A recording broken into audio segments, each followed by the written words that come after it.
to Luke.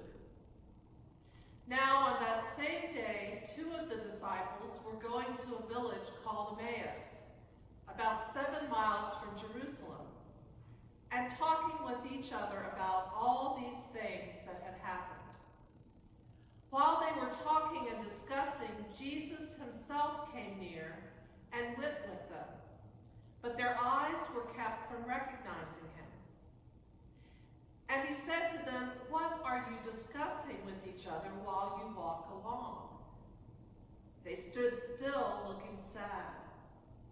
Then one of them, whose name was Cleopas, answered him, "Are you the only stranger in Jerusalem who does not know the things that have taken place there in these days?"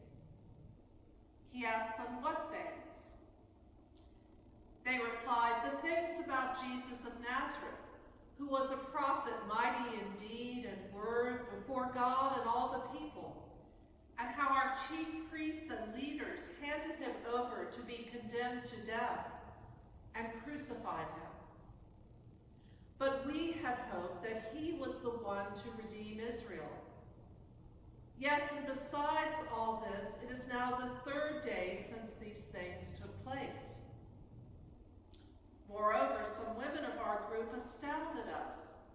They were at the tomb early this morning, and when they did not find his body there, they came back and told us that they had indeed seen a vision of angels who said that he was alive.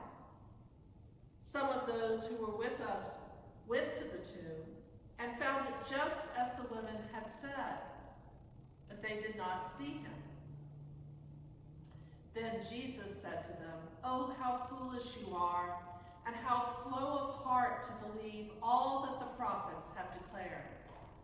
Was it not necessary that the Messiah should suffer these things and then enter into his glory?" Then, beginning with Moses and all the prophets, he interpreted to them the things about himself in all the scriptures. As they came near the village to which they were going, he walked ahead as if he were going on. But they urged him strongly, saying, "Stay with us, because it is almost evening and the day is now nearly over." So he went in to stay with them. And when he was at the table with them, he took bread, blessed and broke it, and gave it to them. Then their eyes were opened, and they recognized him, and he vanished from their sight.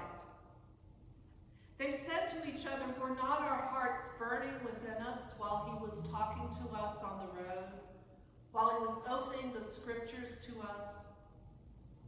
That same hour they got up and returned to Jerusalem, and they found the 11 and their companions gathered together. They were saying, "The Lord has risen indeed, and he has appeared to Simon." Then they told them what had happened on the road, and how he had been made known to them in the breaking of the bread. The Gospel of the